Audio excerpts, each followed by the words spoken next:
What is good to you?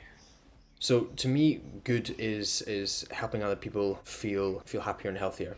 Good to me is doing good in the world. It's feeling good. Welcome to Chasing Good, a circle group podcast with the aim to help us better understand the good that's happening in the world today. Thanks for tuning in, and I hope you enjoy. Okay, hello and welcome back to Chasing Good. Here with me today, we have Rory Warnock. Rory, thank you so much for joining us, mate. Thank you for having me. I'm looking forward to it.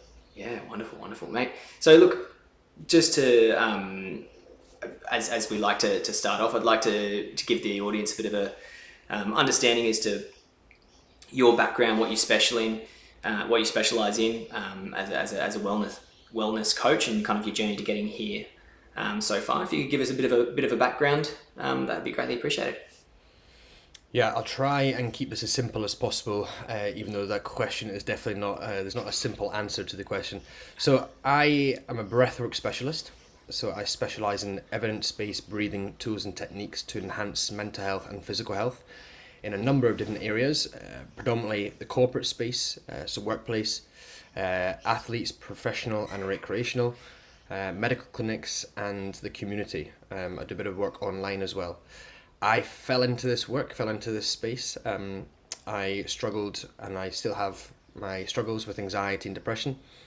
Living and working in London in consumer goods sales back in 2017, was diagnosed with depression and anxiety, prescribed antidepressants by the doctor, and given a pat on the back and off you go, good luck. So at that time in my life, when I was 22 years old, I tried to do everything I could to improve my health. You know, the way I thought, felt, and ultimately behaved, how I showed up as a human. I tried to meditate. You know, a lot of people were recommending that I meditate, and I thought, well, meditation is one of the most paradoxical, backwards things that I can do when my thoughts are the most negative thing that's happening. I don't want to sit with my thoughts for 20 minutes. So then someone recommended I went to a breathwork session. You know, at the time I'd never heard of breathwork. I thought it sounded a bit woo-woo, or a little bit hooga-jooga, whatever you want to call it. But I thought, well, F it, let's go along and give it a go and see what happens. And without sounding too cliche, that 1 hour changed the whole direction of my life. So for the past 4 years, I've been living and working in Sydney, being a breathwork coach to improve brain, body health. Amazing, incredible. What a shift, hey? Can we dive into that shift, because that's a very, as you mentioned, it would be a very brief and seamless definition of a very critical change in life. Melbourne to Sydney, consumer goods. What area were you working in before? In what area of consumer goods, sorry? Yeah, I was in FMCG sales, so I was a national account manager looking after about 60 different accounts, so the cash flows, P&Ls, budget sheets, all the rest of it. You know, I loved the excitement of it, but I had very little purpose and passion with what I did. And so you've found this why in the breath work, in the single session. Can you talk about that transition a little bit more? So how did you go about taking that action? Yeah, I mean, it just kind of happened. It just snowballed, the snowball effect, where I loved how I felt during that 1 hour, especially how I felt after it. I felt, the 1 hour breathwork session that I took part in.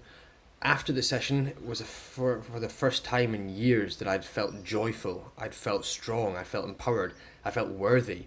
Prior to that, I used to feel worthless, and I didn't know my purpose, my why, as you mentioned. So from that 1 hour session, I then started taking part in more and more breathwork sessions. I was taking part in maybe 3 sessions per week in London. I then got stuck into all the literature. I then got certified with the Oxygen Advantage. Then when I came here to Sydney, I made it my mission, my meaning, my direction, my purpose to try and help other people feel as good as it made me feel. I thought, well, surely if it makes me feel this great, it'll help other people feel this great. It's as simple as that. And then, you build it and hope they come, right? And I started to host sessions, put on sessions, hire venues, hire spaces. 5 people turn to 10 people, 10 people turn to 20 people, and I've done sessions now up to 1,000 people. Amazing. Good on you, mate. It's hard to start a business, and it's harder to grow it, and to base it off, off something you're passionate about that's made such a positive impact for yourself. Kudos, sir. Seriously. Can we talk about, I guess, the reason why, I guess, talk to the anxiety and the, you know, the depression and the constant growth or conversation we're seeing in society today? Because I imagine working in breathwork, you have a very unique and interesting context into, I guess, where these problems arrive from, perhaps. Do you see, what are the trends that you see in the mental health area at the moment?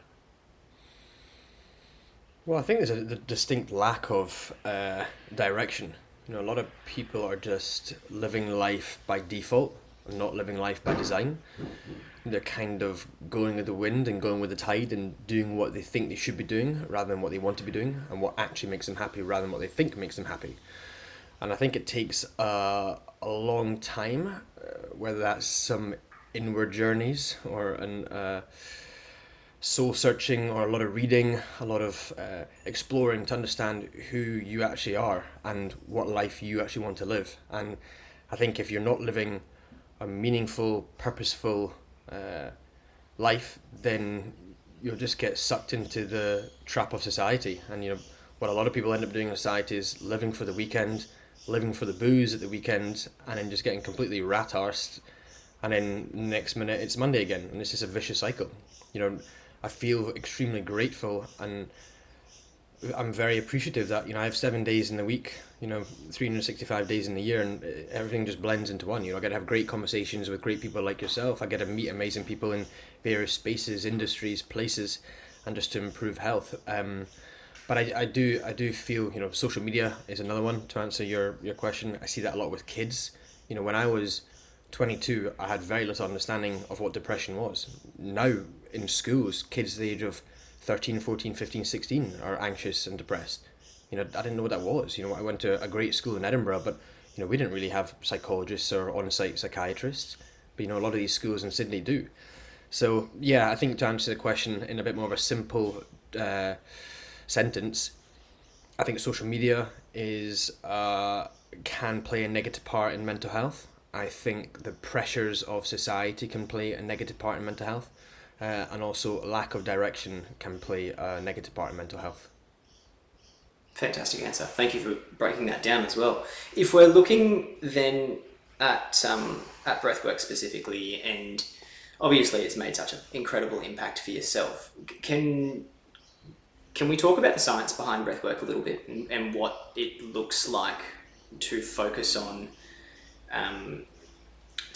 your breath for a period of time, and potentially the physiological or the specific benefits, if possible? Yeah, if you don't mind, I'll take it back a step and just quickly explain what breathwork is. Yeah, actually, fantastic, thank you. You know, a lot of people, you know, because I wasn't very sure either. I was like, what the heck is breathwork? You know, I'll give it a go, see what happens. And then I went down all the tangents and rabbit holes and the various different paths. So, you know, for the listeners here, think of breathwork as an umbrella term. Very similar to yoga. There's many different types of yoga that you can practice. Very similar to running. There's a lot of different styles, practices of running that you can do. For example, you could do trail running, you could do road running, you could do fartlek, you could do interval, you could do fast, slow, you know, the list goes on. Think of breathwork as conscious breathing, or breathing in a specific way to create a desired outcome. So whether you want to upregulate the nervous system, there's a breathing technique for that, to tap into the nervous system, to switch on energy and alertness. Whether you want to downregulate the nervous system to help you feel more clear, more calm, more balanced, there's a breathing technique for that, or a number of breathing techniques for that, should I say. Whether you want to improve your focus and concentration, there's breathing techniques for that. Whether you want to improve your sleep, there's breathing techniques for that. Whether you want to improve your athletic performance, you can breathe in a specific way. Whether you want to increase or enhance your lung volume, your diaphragm function, your intra-abdominal spinal pressure, you know, there's a load of different breathing techniques for specific intentions and purposes. I'm not sure that's a word. For a specific purpose and a specific intent, should I say. So that's what breathwork is, for people who are wondering, well, you know, what is this little funny Scottish man talking about breathwork? What was your question again? Sorry, Michael. Mostly, what are the benefits? If I guess Yeah, sorry. let's start with the scientific benefits or the physiological benefits that you see, and then we can kind of shift onto the mental side of things too. Yep, no, awesome. Sorry, mate. Right, so the benefits, for example, one of the best breathing practices or breathing techniques that I always recommend is functional breathing, essentially understanding how we should be breathing day to day. The opposite of dysfunctional breathing. Dysfunctional breathing is suboptimal. This is short, shallow, through the mouth, upper chest, loud, almost like. So that's dysfunctional, suboptimal. And then functional and optimal breathing is through the nose, light, slow, and deep. So LSD. By breathing light, by breathing slow, by breathing deep, you can enhance your lung volume, your diaphragm function. You can bring more oxygen into the working tissues. You can stimulate your vagal tone. It can stimulate your parasympathetic state. There's a wide range of benefits. Deep breathing also can enhance your heart rate variability. By increasing your heart rate variability, you can improve your decision making and your cognition. So the list is really endless, if I'm honest. There was a great study, I think it was a 2019 study, it was a systematic review titled How Breath Control Can Change Your Life. And I looked at about 25 papers, and I think about 18 of those papers used 4-6 breathing and demonstrated that it has positive effects on psychology, the brain, and our physiology, the body. So it's a pretty fascinating study. 4 seconds in through the nose, 6 seconds out through the nose to have benefits on the brain and body. Why is that? What's the balance there? Why more out than? Yeah, by lengthening the exhale and by dominating, that's a terrible word, by making sure the exhale is more dominant than the inhale, that can help you move more into the parasympathetic. Your inhale is sympathetic driven, fight or flight, and your exhale is parasympathetic, rest and digest. Inhale is often more active and the exhale is often more passive. So if you wanted to stimulate the nervous system, Michael, if you're tired, you can breathe faster through the mouth. That'll consciously stimulate. But if you wanted to relax the nervous system and feel more calm and more clear, you can exhale longer. So faster inhale to increase energy alertness, and then longer exhale to slow down and feel more relaxed and calm. Fantastic.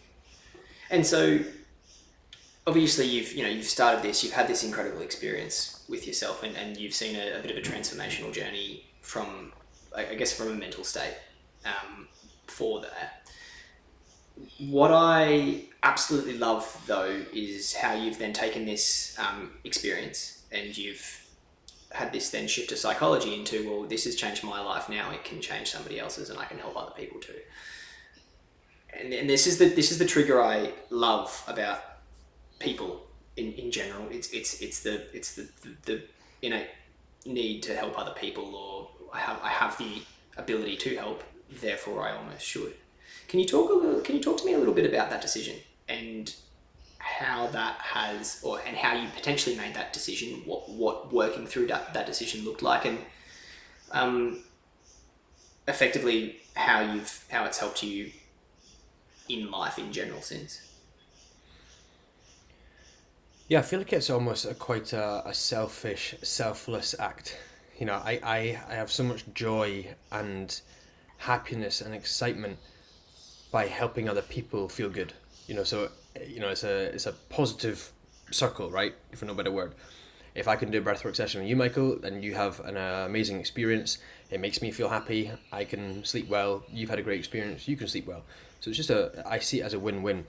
Because of my challenges and my current challenges with mental health, I love just being able to help people. And I didn't really know from a young age that I was like that. I didn't really know what I was going to do or what my path was going to be in life. But then I kind of fell into this, and in a strange paradoxical way, I thank myself for getting that depression, and I thank myself for really being at rock bottom. And when I say rock bottom, it was pretty bad, and I was very, very miserable, crying pretty much every single day. So in a strange way, now I feel like I have something that can help people, support people, add value to people's lives. So if I had to go through a bit of a tough period to have the skills and the tools and the knowledge and the information that I have now, then so be it. You know, it was a challenging moment, but it's very rewarding to be able to do what I do now with one-on-one clients and patients to large groups. Amazing. And so, can you talk to me a little bit about how the business is structured currently, and I guess the different, so be it workshop, be it individual one-on-one, or and some of the clients you're working with, and what that typically looks like now? Yeah, mate, it's a nice question. So at the beginning, I said, to clients and patients, I can do whatever you want me to do. But then I realized, from a business point of view, often clients don't know what they want. So you've got to, support them and guide them into a certain specific direction. So my offerings are breathwork sessions, which are a 1 hour practical session. Individuals are lying down as I guide them through 3 evidence-based tools. I also offer breathwork seminars, which are more like a keynote. So I could speak in a conference room or a boardroom in front of 10 people to 1,000 people. And that's a lot more of a informative, educational talk. We cover 4 pillars, which you start off with the foundations of breathing and breath, understanding what actually happens when we breathe. Then move on to rest, understanding what happens when we rest, understanding stress, and understanding how to improve decision making. So those 4 areas. So fundamentals, rest, understanding how to enhance and improve the 30,000 choices that we make every single day, and then understanding what happens during stress and how we can reduce nervous system stress, but also strengthen the nervous system through conscious stress. So they're my 2 offerings, 1 hour session and a 1 hour seminar. My weeks and my days are very different. Last week I worked with 14 corporates, so often most of my days and weeks are with corporate clients. That could be a wellness day, or it could be a quarterly or a full company offsite.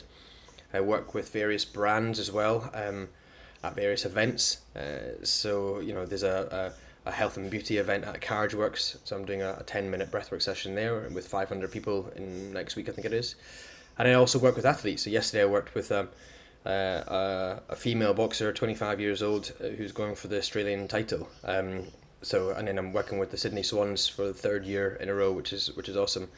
There's not a quick answer there.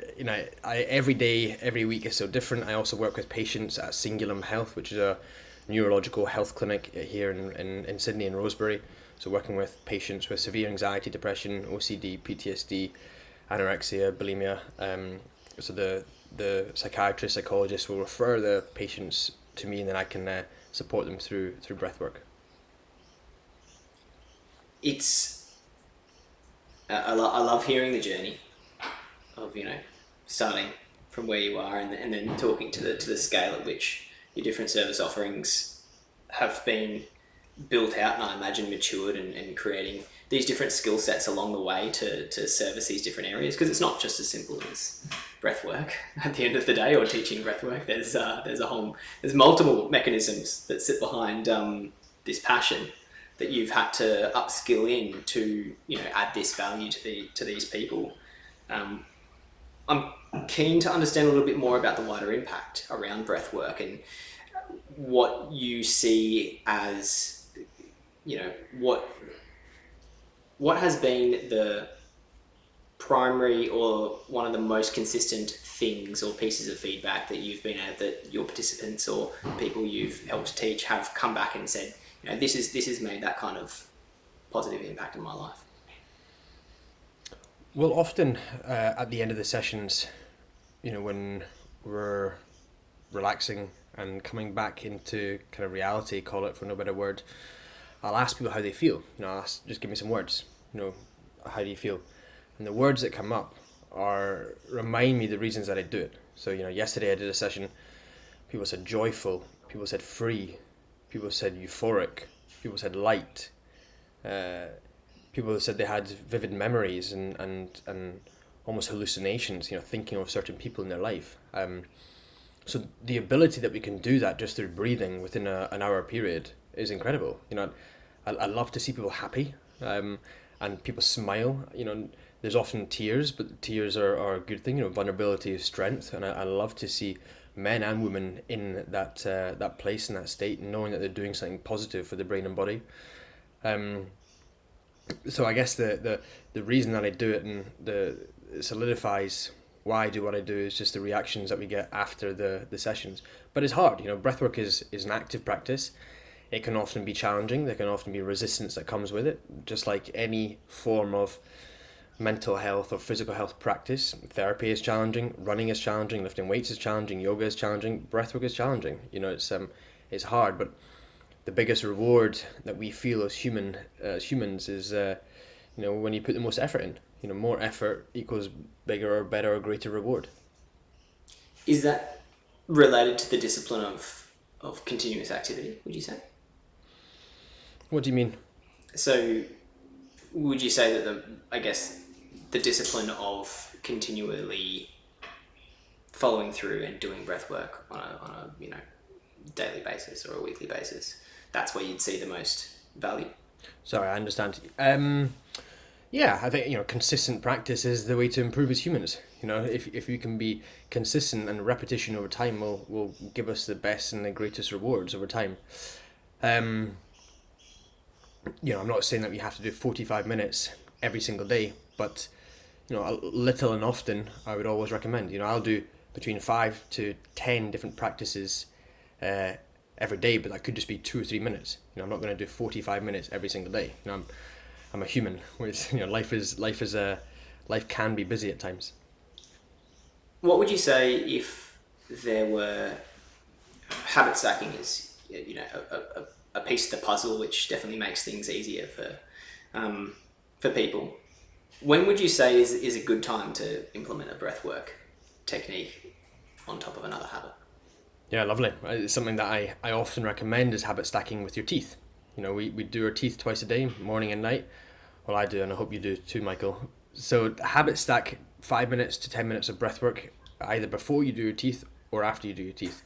I think it's the best example. I am often in my car driving from A to B to C to D. So I'll often connect that habit or that behavior with slow and deep breathing. So every time I get in my car, I slow the breath down, because often when we jump in the car and you're going from A to B, you're in a bit of a hurry. So I try to consciously come back to some balance through my nervous system and just breathe slower and deeper. So yeah, finding a couple of times throughout the day that you can utilize breathwork and connect it to a certain habit. I like teeth. I think it's a good one. Yeah, fantastic. Thank you. What would you say would you be able to give us an example of just a very easy breathwork practice that, from a day-to-day perspective, that someone could implement immediately and try that would add value? Should we do it? Let's do 1 minute here, okay? I'll do a minute with you, Michael, and if the listeners are not driving, you can join us. So close down the eyes. So your eyes are closed, the body is relaxed. And for this practice, we're going to make sure that you're using the nose to breathe here. And as you're breathing through your nose, I'd also like you to begin to breathe a little bit deeper. You're now breathing deep into the lungs to send the oxygen deep into the lungs where we need it for optimal gas exchange to take place, with a relaxed, gentle, passive exhale, all in and out through the nose. The nose will warm, filter, humidify the air, bringing clean oxygen into your lungs. And by breathing deep, you can tap into the parasympathetic state of your nervous system to help you feel more relaxed, clear, calm. And now as you're breathing through the nose and as you're breathing deep, let's just slow the rhythm down. You're breathing slow, you're breathing deep, and you're breathing through your nose. This is a really simple practice, simple tool, simple technique that you can utilize multiple times throughout the day, just to bring some clarity back to the brain and help you stay focused. Hope you enjoyed it. Absolutely. And see, as somebody who to give a bit of context, I used to do a fair bit of free diving years ago. And then I don't do any breath work now, but I find myself meditating quite a bit. And early stages of meditation, I'd always just, you just focus on your breathing, but that there's a significantly higher level of consciousness that's involved in the focus, and actively slowing your breathing down even further.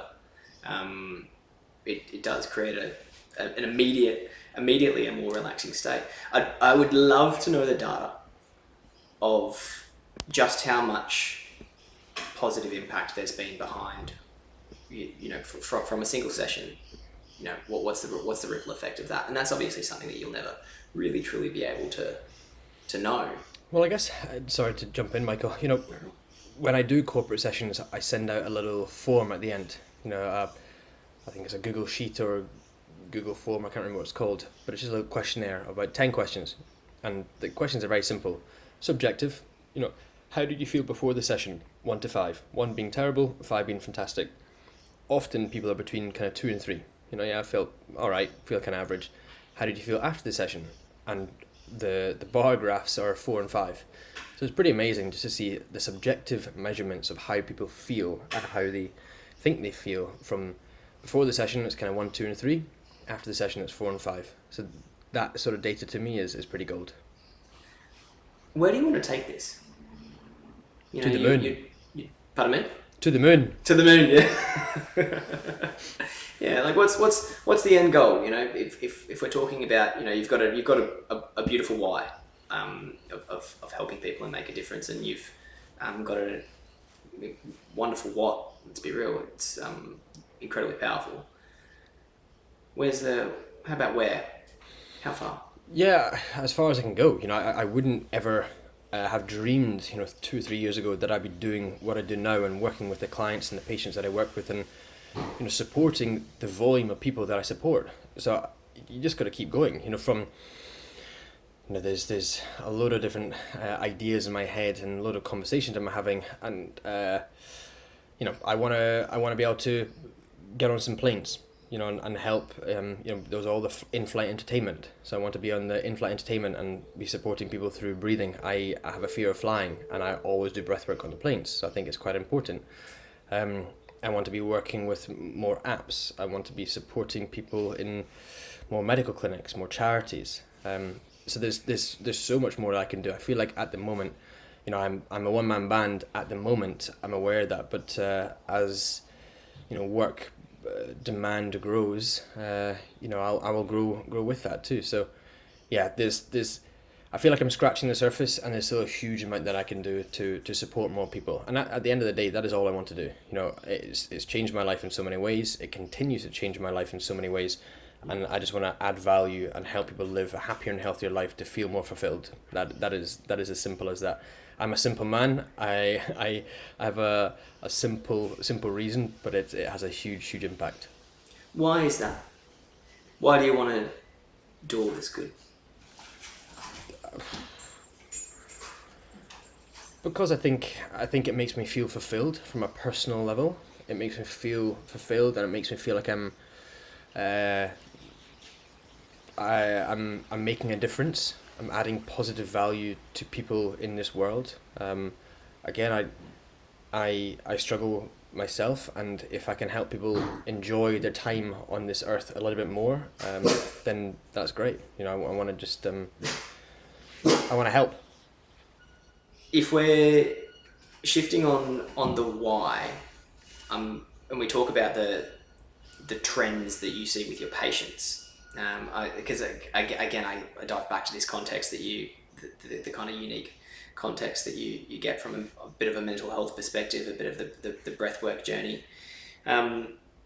Do you get to have many kind of conversations around the whys of different individuals and how this applies from why people go about the breathwork journey and how they act after? Well, I think that something that comes up regularly and very often is how easy it is to practice.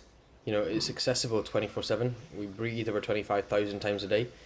You can use it reactively in times of stress. You can use it proactively to feel a little bit better. So I think that accessibility is appealing. It's what I really enjoyed about it. You don't need to go to a certain place, or you don't have to have many skills to do it. You can literally put the headphones on. If you like music, you don't have to have headphones on. So often the appeal is the accessibility. The appeal is also the immediate effects. Breath work, if you do certain techniques and certain practices, you will feel something within a matter of seconds. Whereas meditation, the barriers to entry are a little bit greater, and it's a little bit more challenging, and it can be a little more difficult. We live in a world where people want quick wins, quick fixes, and I have my own thoughts about that in a way. But breathwork will get you to a certain place pretty quick. So I think those two reasons are why it's quite appealing. Yeah, okay, amazing. I'd like to now shift into, I guess, if we're talking about everything that you've done and the impact that you're making and then looking to continually make on the world, which is fantastic, and the fact that you've turned this negative situation, negative feeling through positive situation into kind of positive experience for other people is what it's all about, and understanding these kind of decisions is what the podcast's all about. What is good to you? Well, I think it's a very open question, which I know you've made it open for a reason. There's a number of different ways I can answer this.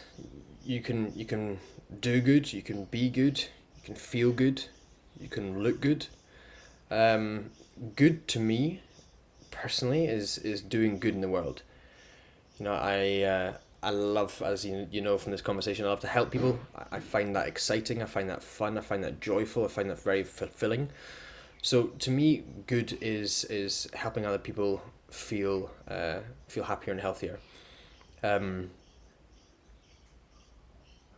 That's a really interesting question because I've never actually even thought about it. Say the question again to me. So what is good to you? Yeah, what is good to me? Yeah, I think just as I answered, good to me is doing good in the world. For me, it's from a personal point of view, it's feeling good. I do a lot to look after my own health. I do saunas, I do ice baths, I do breath work, I run, I lift weights, I do a bit of yoga. I often think that if you are not filling your own cup up first, you can't fill other people's cups. So I really do all I can to look after my own health. If I give all my energy and to other people, then I'll have nothing left. So I'm very mindful of myself. Again, that's a selfish but selfless act. So hopefully that slightly answers your question. It's a really nice question because I haven't really thought about that in much detail. Well, it's a position of consideration, but everyone has such a unique context as well.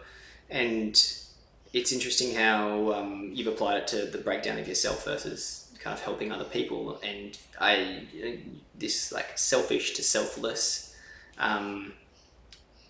piece, I'm keen to dive into a little bit more. And the selfish nature of doing good is something that I talk to a lot of people about, and you wonder about it's a bit of a battle of am I doing good for myself? Am I doing good for for the wrong reasons? And what does that entail? And it's not necessarily that's ever happening, but that question is something that comes up quite a lot when you talk to people about the motivation behind it.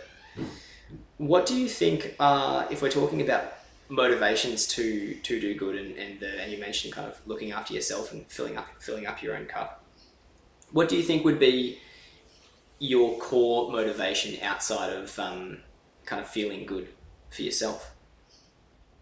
From a business point of view, I do believe that from a financial point of view, the more people that I help, the more money that my business will make. That's and that's a positive thing. I think people often shy away from finance and talking about money, but if I can have a financially successful business, I can do a lot more with that money. For example, I've just paid 15 grand to create some breathwork tracks that I'll be launching on Spotify and completely free. So that is money currently out of my pocket, unless I get a sponsor, which I haven't got yet. So that's currently money out of my pocket to try and give back to people anywhere in the world so they can practice breathwork whenever they want. It's completely free. So I think the more money that my business makes, the more opportunities will arise, and the more that we can grow this space. So I think working with bigger clients, working with more clients to bring in more money is also a good thing. And I don't think I think often people shy away from that, like I said, but I think that's a good thing. I love that you've brought that up. And so like in this purpose-driven space, you know, the financial benefit of doing good is starting to, we're starting to see the kind of scales tip, I think, in many cases. But something that you mentioned as well, the fact that it is good to make money, and it's important to make money because you can kind of reallocate those resources, is such an important piece of the puzzle too. Because if you're not, you're working hard, you're adding value, and so you have to be able to, feel comfortable within yourself to earn that money and grow financially and grow from a business context, which can add more value. So I guess from a business context, like, where are you wanting to build a team, create more scale? How will you do that individually from where you are now? No, I mean, at the moment, I have very little interest of scaling with regards to employees. I think my next sort of business moves would be more passive income. So, creating courses, to help educate other people with what I've learned over the past 5 or 6 years. Maybe books, podcasts. So there's always ways to create that passive income. And I think that is my next step. One of my number one values is freedom. And I love having the freedom that I have. If I want to go to Bali tomorrow, I can do that. I don't have to think or worry about anyone else. Things may change, but that is the current thinking of Rory Warnock at the age of 29, and I enjoy that. I have me, myself, and I to worry about from a business, personal point of view, and I can just do whatever I want with regards to my business. So, yeah, I think scale-wise, a lot of people have been saying to me, "Oh, you got to start hiring more people. Therefore, the business can make more money." But from a personal point of view, maybe they're right, but from a personal point of view, I just don't really want to do that yet. So yeah, I think to answer your question in a more simple way, Michael, just passive modes of income, and to be able to support and I guess target a wider reach of customer, consumer, client, patient, whatever you want to call it, is the next sort of business move. And that's still scaling impact as well, because you're still maximizing impact and maintaining. And I like how, so interesting that you've talked about kind of your personal principles. Could we talk a little bit about your personal principles in general? So, because that's obviously a filtering framework for how you make how you'll make life decisions. So you've obviously got your why on one side, and then you've got the principles on the side. How does that define? Can you run us through those? Yeah, I'm also just going to jump back a step too, because something's popped into my mind about finances, where there's times where I do not feel very financially secure, and there's times when I do feel financially secure. And when I do feel financially secure, I feel more comfortable. Life is a lot better. I'm sure many of the listeners could relate to that. So from a financial place, when my business is in a good place, then it just feels comfortable and it's not as worrying, and I can put a lot more time, effort, and focus into the clients that I'm working with and into supporting people, rather than thinking, holy heck, when's the next paycheck? So it's I think it's a stability thing too, and having more not control's the wrong word, but more I guess freedom in that space is maybe the best way to say. Remind me your question, sorry, Michael. No, thank you for clarifying that as well. And the question was talking about, because you mentioned your the principle of freedom. Principle might not be the right word you use, but how it's such an important piece of the puzzle. Are there other principles that you will work by, and what would they be? Yeah, massively. I think freedom is a top value of mine. And that is freedom of time, freedom of finance, having the ability to do what I'd like to do and when I'd like to do it is quite important to me. My health is a very high up value and priority. Looking after my mind and my body so that I can be my best version and show up as my best version to myself, but also the people around me. Relationships are a huge focus, I guess, of mine. giving my time, my effort, my love to the people that really matter. The Tom who connected us, Michael.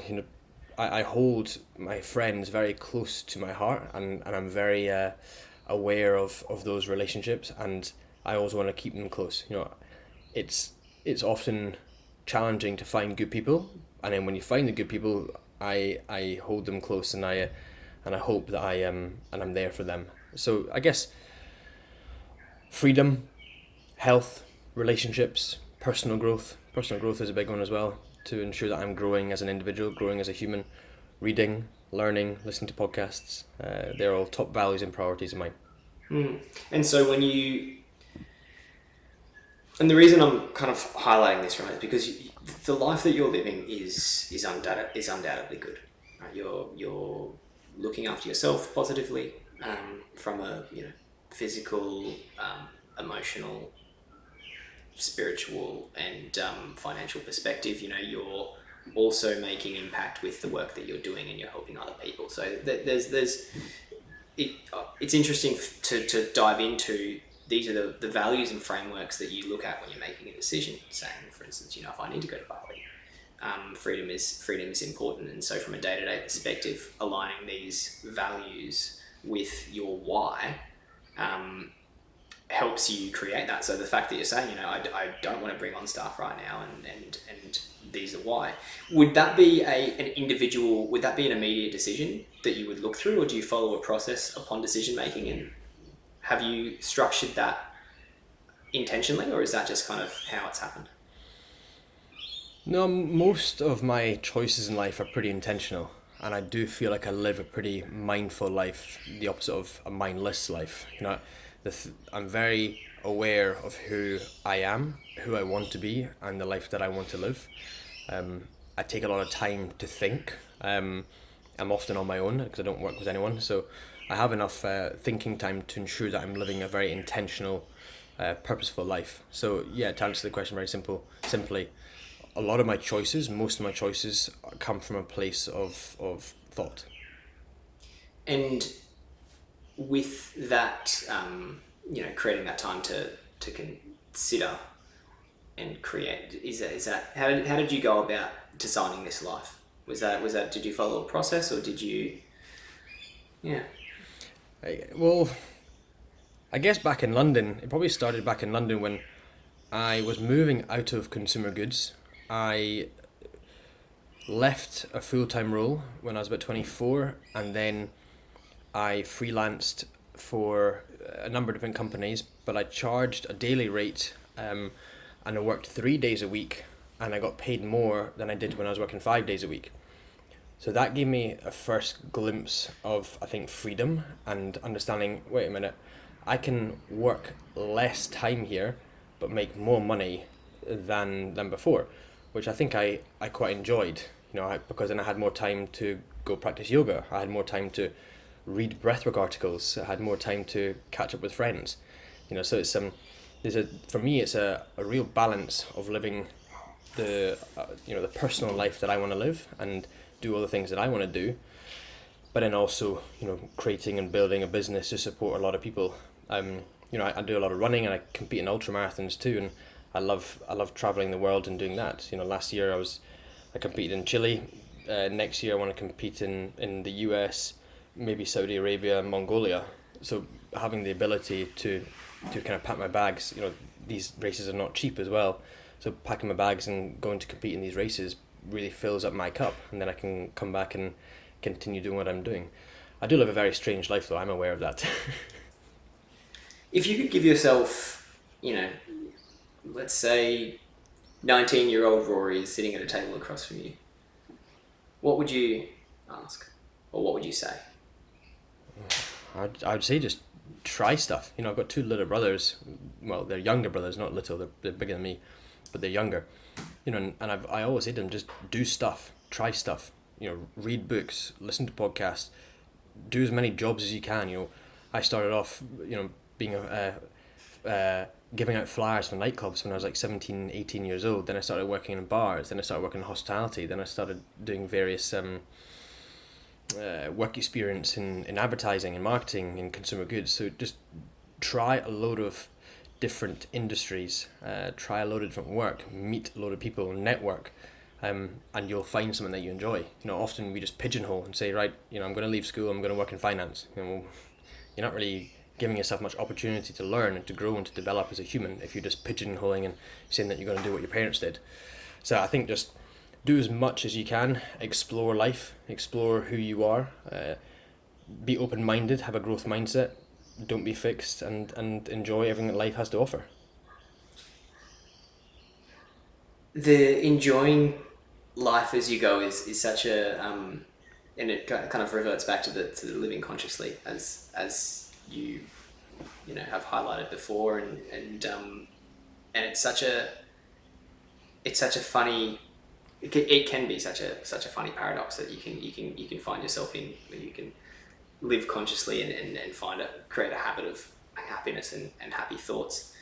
But it's also a decision as well, and in a lot of cases. Do you find that you've had to create habits, or I guess you've had to create or design your environment differently to create more happiness in your life? Have you taken extra steps separately to the breath work to find this happiness, or is that more so aligned to your values and a reflection of the values that you've created? Yes, I think the latter. And I'm just very, I've been doing this now for about 10 years. Trying to work out who I am, who Rory is, why you're on this earth, what your purpose is, what your why is. So I've been in this self-discovery space for nearly 10 years. So I think over the last 10 years, I've understood the things that I enjoy, the things that actually genuinely bring me happiness, the things that I need to stay away from, the things that I need to lean into a bit more. And I'm not saying I'm perfect all the time. There'll be some moments in my life where I drink a little bit too much. Then I realize, that's not what I want to be doing. Come back to the things that actually make me happy. Some days I'll be doing yoga in the morning, then I'll run in the afternoon, then I'll do strength training in the evening. And then I feel very tired for one, but then I feel in the evening I just feel very full and feel very joyful. So it's understanding the things that truly bring me happiness, and I think over the last 10 years I'm aware of that. I'm not great in group environments. I know I'm an introvert. I love one-on-one conversations a lot more than big groups. If there's a big group down the pub, I kind of sit there in silence. I like deep conversations, meaningful conversations. One-on-one time fosters that as opposed to groups. So yeah, I think just being aligned with my purpose, my values, my priorities is pretty useful and pretty helpful. It's a mate, I gotta say, the way that you've created your life, and the way that you're allowing this creation to make such positive impact on other people, and you're teaching a lot of people along the way, and then the underlying framework to which that design is built upon is truly fantastic, and I think, and I hope that anyone listening is able to take that as an option if they're struggling with their own design of life at the moment, because it's obviously working for you in every way, shape and form. And so I genuinely applaud you for having created this for yourself, and having created for this life for so many other people. Mate, that is all we have time for today with Chasing Good, and I truly do wish you all the best ongoing, and I hope to talk again in the future, and I hope to see every form of success and scale in your own perfect way, because the work that you're doing is so important, and it applies to so many people, and the practical application, as you've said, the convenience, or the kind of the limited friction to make such a positive impact in today's world is so important. So I truly thank you for the work that you do, and wish you all the best with it. And thank you for joining us here today. Thank you, mate. Well, I really appreciate your time, and I appreciate you having me on. And when you're down in Sydney, you need to come to a breathwork session. Absolutely will do, mate. Absolutely. Thank you, mate. Thank you.